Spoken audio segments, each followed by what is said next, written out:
दोस्तों अप्रैल में लॉकडाउन शुरू हुआ था और तब से लेकर अब तक भारत सरकार राशन की दुकानों के माध्यम से सभी भारतवासियों को फ्री में अनाज बांट रही है। क्या आपने सोचा है कि ऐसा क्यों है? दोस्तों ऐसा खाद्य सुरक्षा के कारण है, क्योंकि भारत सरकार प्रत्येक भारतवासी को यह आश्वासन देती है कि उनकी 2 वक्त की भोजन की आवश्यकता जरूर पूरी होगी। दोस्तों नमस्कार, मैं हूं राजेंद्र कुमार और स्वागत करता हूं आपका अपने YouTube चैनल सिंपल एजुकेशन में। आज की इस वीडियो में हम लोग बात करने वाले हैं कक्षा 9 की सामाजिक विज्ञान की पाठ्य पुस्तक अर्थशास्त्र के 4थे अध्याय भारत में खाद्य सुरक्षा के बारे में। दोस्तों वीडियो को शुरू करने से पहले मैं आपसे अनुरोध करना चाहूँगा कि आप वीडियो को शुरू से लेकर अंत तक देखें, क्योंकि यह एक महत्वपूर्ण अध्याय है और यदि आपको इसको स्किप करके देखेंगे तो शायद आप इसके कंटेंट को अच्छी तरह समझ नहीं पाएंगे। और साथ ही दोस्तों यदि वीडियो अच्छी लगे तो वीडियो को लाइक कीजिएगा और चैनल को सब्सक्राइब कीजिएगा। तो दोस्तों बिना वक्त जाया किए हुए हम शुरू करते हैं अपना अध्ययन भारत में खाद्य सुरक्षा के बारे में। और दोस्तों यह इस संबंध में दूसरी वीडियो है। इससे पहले वाली वीडियो में हम खाद्य सुरक्षा का अर्थ देख चुके हैं और खाद्य सुरक्षा के संबंध में भारत सरकार की जो जिम्मेदारी है उसका हम अध्ययन कर चुके हैं। मैं उस वीडियो का लिंक अपनी इस वीडियो के डिस्क्रिप्शन में डाल दूंगा ताकि आप उसे देख सकें। तो चलिए दोस्तों हम शुरू करते हैं अपना अध्ययन भारत में खाद्य सुरक्षा के बारे में। दोस्तों सबसे पहले बात करते हैं कि खाद्य सुरक्षा क्यों, अर्थात खाद्य सुरक्षा की आवश्यकता क्या है। तो दोस्तों इस संबंध में मैं यह बताना चाहूंगा कि दरअसल खाद्य सुरक्षा का संबंध एक तरह की तैयारी से है, क्योंकि सूखा और बाढ़ जैसी प्राकृतिक आपदाएं कभी भी कहकर नहीं आती हैं। इसीलिए यदि देश में कभी ऐसी स्थिति उत्पन्न हो जाती है कि भीड़ की बाढ़ आ जाए या सूखा हो जाए और अनाज पूरा का पूरा नष्ट हो जाए, तो क्या ऐसी स्थिति में भारत के लोग भूखे रहेंगे? नहीं, बल्कि उनकी भोजन की आवश्यकता अकाल के कारण भी पूरी होनी चाहिए। इसी तैयारी को खाद्य सुरक्षा कहा जाता है। तो दोस्तों खाद्य सुरक्षा क्यों, इसका अर्थ यह है कि यदि कभी देश में संकट की स्थिति उत्पन्न हो जाए तो संकट की स्थिति में भी हमारे देश के लोगों को 2 वक्त का भोजन कम से कम उपलब्ध होता रहे। इसी तैयारी को हम कहते हैं खाद्य सुरक्षा क्यों, इसीलिए यही आवश्यकता है खाद्य सुरक्षा की। चलिए दोस्तों थोड़ा सा आगे बढ़ते हैं और देखते हैं कि किसी आपदा के दौरान खाद्य सुरक्षा कैसे प्रभावित होती है। अर्थात यदि कभी संकट काल उत्पन्न हो जाए तो खाद्य सुरक्षा पर क्या प्रभाव पड़ता है, इस बात का अध्ययन हम करेंगे। दोस्तों हम जानते हैं कि जब भी कभी बाढ़ या सूखा जैसी प्राकृतिक आपदाएं आती हैं तो ये कभी भी कहकर नहीं आती हैं, और जब भी कभी ये प्राकृतिक आपदाएं आती हैं, फसल नष्ट हो जाती है, तो सीधी सी बात यह होती है कि खाद्य जो होता है, खाद्यान्न अनाज, वह कम हो जाता है और कम हो जाने के कारण इसकी जो कीमत है वो बहुत ज्यादा बढ़ जाती है, काला बाजारी बढ़ जाती है। और जब कभी फसल नष्ट हो जाने की वजह से संकट की स्थिति में खाद्य उत्पादन की या अनाज की कीमत बढ़ जाती है, तो केवल धनी लोग ही ऐसे होते हैं जो अपने धन के बल पर किसी भी कीमत पर अनाज को खरीदकर, भोजन को खरीदकर खाने की क्षमता रखते हैं। जबकि अनाज की ज्यादा कीमत होने के कारण हमारी जनसंख्या का एक बड़ा हिस्सा ऐसा होता है जो अपनी भोजन की आवश्यकता से महरूम रह जाता है। लेकिन दोस्तों और भी ज्यादा भयानक स्थिति तब होती है जब यह अकाल लंबे समय तक बना रहता है। लंबे समय तक बने रहने के कारण यह होता है कि अक्सर खाद्यान्न की बहुत ज्यादा कमी हो जाती है और लोग ऐसे पदार्थों को भी खाने लगते हैं जो खाने योग्य नहीं है। इसके कारण यह परिणाम निकलता है इसका कि लोगों की मौत बड़ी मात्रा में होने लगती है, बड़ी संख्या में लोग मरने लगते हैं। इसीलिए दोस्तों जब भी कोई महामारी भूखमरी का रूप ले लेती है, कोई अकाल भूखमरी का रूप ले लेता है, तो इसका समाज पे सबसे बड़ा नकारात्मक प्रभाव यह पड़ता है कि इसके कारण उस क्षेत्र की जो मृत्यु दर है वो अचानक से बढ़ जाती है, क्योंकि लोग ऐसे पदार्थों को खाने लगते हैं जो खाने योग्य नहीं है और इसकी वजह से उनकी मृत्यु हो जाती है। दोस्तों 1943 में भारत में बंगाल में एक बड़ा अकाल पड़ा था और यह माना जाता है कि इस अकाल में लगभग 30 लाख लोग अपनी जान से हाथ धो बैठे थे। यह इसीलिए हुआ था क्योंकि अकाल के लिए हम तैयार नहीं थे, औपनिवेशिक शासन था, इसीलिए अंग्रेजों ने कभी भी भारत के लोगों के हित की बात नहीं सोची थी। इसी कारण अकाल से निपटने के लिए कोई तैयारी भारत सरकार के पास नहीं थी।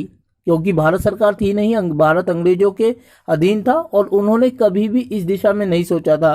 तो दोस्तों, बंगाल में जो अकाल पड़ा उसने एक महामारी का रूप ले लिया। वह महामारी भूखमरी के रूप में तब्दील हुई और बड़ी संख्या में लोग मरे। यह किसी भी अकाल का एक बड़ा प्रभाव होता है। चलिए दोस्तों, थोड़ा सा और आगे बढ़ते हैं और देखते हैं कि खाद्य असुरक्षित कौन है। दोस्तों, सामान्य रूप से ऐसा माना जाता है कि वे लोग ही खाद्य से असुरक्षित है जो गरीबी रेखा से नीचे जीवन यापन करते हैं। और गरीब किसे माना जाता है? गरीब उन लोगों को माना जाता है जो ग्रामीण क्षेत्रों में अपने भोजन से प्रतिदिन 2400 किलो कैलोरी प्राप्त करने में असफल रहते हैं और शहरी क्षेत्रों में 2100 कैलोरी प्राप्त करने में असमर्थ रहते हैं। यह पैमाना हम भारत में निर्धनता को मापने के लिए करते हैं, लेकिन दोस्तों, खाद्य सुरक्षा के मामले में भी यही पैमाना पूरी तरीके से सटीक दिखाई देता है, क्योंकि भारत में खाद्य की दृष्टि से असुरक्षित लोग वे ही हैं जो निर्धनता रेखा से नीचे अपना जीवन यापन कर रहे हैं। और इनमें दोस्तों आमतौर पर वो लोग हैं जिनके पास खेती करने के लिए बहुत कम भूमि है या ना के बराबर भूमि है। इनमें पारंपरिक दस्तकार भी शामिल हैं और भिखारी तथा निराश्रित और अस्थायी कामगार जो जिनके काम के कोई घंटे तय नहीं है, वो इसमें शामिल हैं। तो ये वही लोग हैं जो निर्धनता रेखा से नीचे जीवन यापन करते हैं। और क्योंकि निर्धनता रेखा से नीचे जीवन यापन करते हैं तो इसीलिए इनकी भोजन की आवश्यकताएं भी निश्चित तौर पर हमेशा पूरी नहीं हो पाती हैं। इसीलिए ये लोग ही वे हैं जो भारत में खाद्य की दृष्टि से असुरक्षित हैं। दोस्तों, खाद्य सुरक्षा के संबंध में पाठ्य पुस्तक में 2 कहानियां दी गई हैं। एक रामू की कहानी है और दूसरी अहमद की कहानी है। संक्षेप में मैं आपको ये कहानियां सुना रहा हूं। दोस्तों, रामू जो है एक किसान है और अपनी खेती से वह बहुत ज्यादा आय अर्जित नहीं कर पाता है। इसीलिए उसकी पत्नी को भी कुछ कार्य करना पड़ता है और कुछ बच्चों को भी कुछ कार्य करना पड़ता है।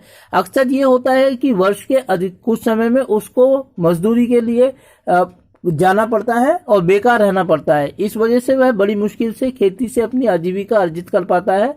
ऐसे वह बमुश्किल ही खेती से अपनी जो सुरक्षा है उसको प्राप्त कर पाता है।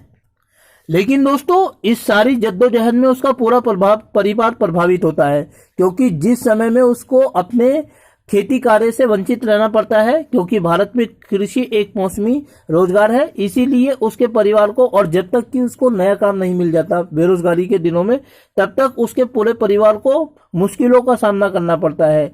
इतनी जद्दोजहद के बाद वो अपने परिवार की 2 वक्त की भोजन की आवश्यकताओं को पूरा कर पाता है दोस्तों।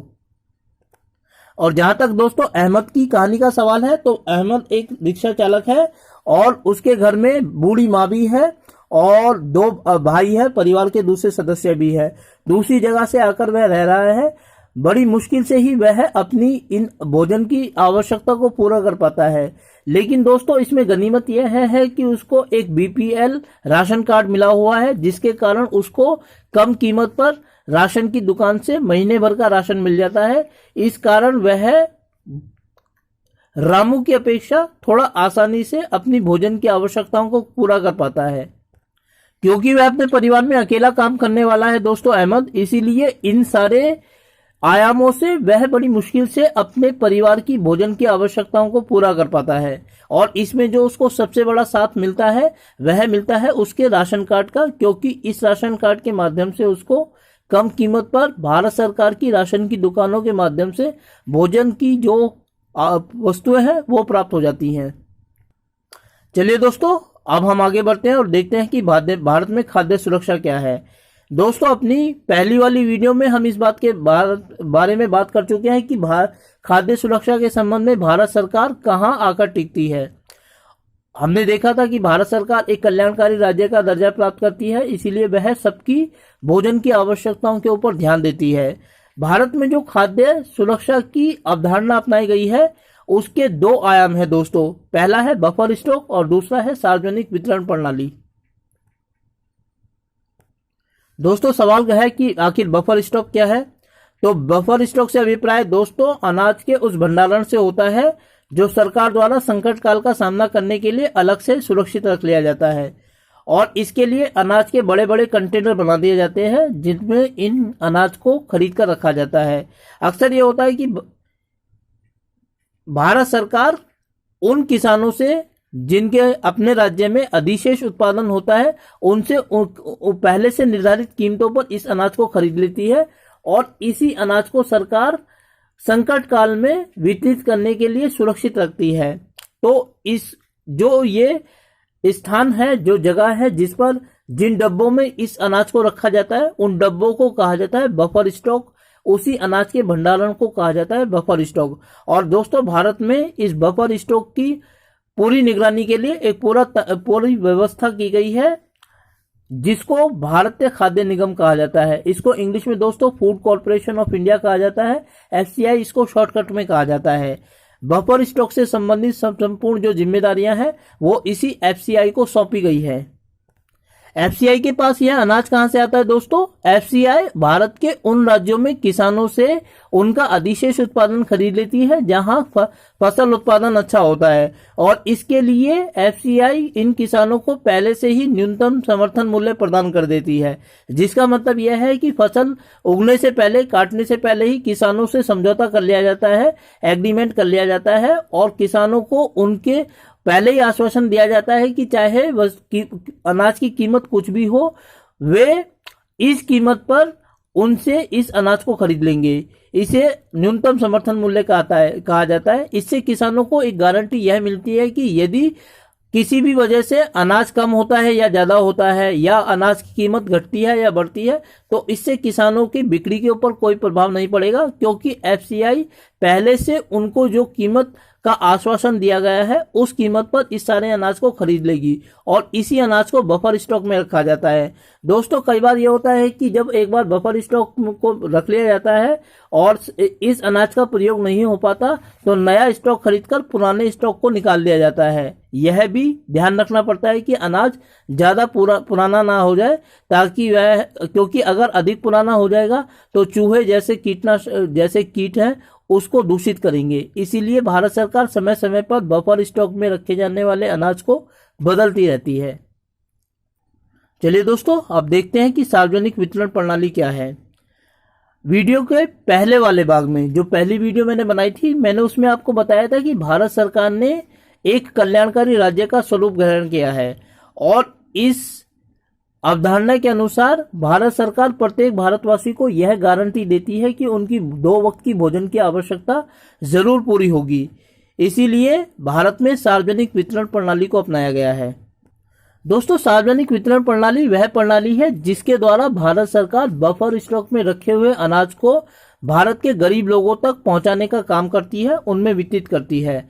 और यह सारा काम जो किया जाता है वह राशन की दुकानों के माध्यम से किया जाता है, जिन्हें भारत में उचित दर दुकान कहा जाता है। अक्सर ये होता है कि उचित दर दुकानों में उन लोगों को कम कीमत पर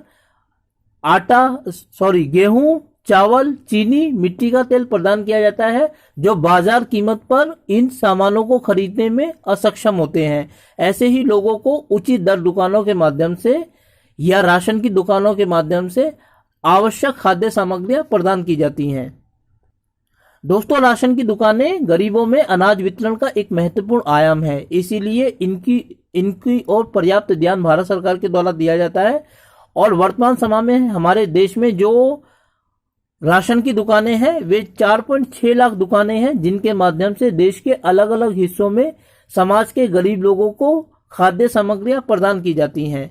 और दोस्तों, ये जो सामग्रियां उनको प्रदान की जाती हैं उनमें गेहूं, चावल, चीनी, मिट्टी का तेल है, जो भारत सरकार के द्वारा इन गरीब लोगों को बाजार कीमत पर कम कीमत पर बेचा जाता है। यह कीमत वह कीमत होती है जिस कीमत पर ये गरीब लोग आसानी से इस अनाज को या खाद्य सामग्रियों को खरीद लेते हैं। लेकिन जब संकट काल आ जाता है दोस्तों, तो सरकार ये नाम मात्र का जो पैसा है वो भी इनसे प्राप्त नहीं करती है। उदाहरण के लिए हम देख रहे हैं दोस्तों, अप्रैल से ही हमारे देश में कोरोना के कारण जो आपातकाल है वो लगा हुआ है। ऐसे में लोगों के सामने बड़ा आर्थिक संकट आया हुआ है, बहुत सारे लोगों के रोजगार छिन गए हैं। इसीलिए राशन की दुकानों के माध्यम से गरीबों को जो गेहूं और चावल है वो बिल्कुल मुफ्त में प्रदान किया जा रहा है।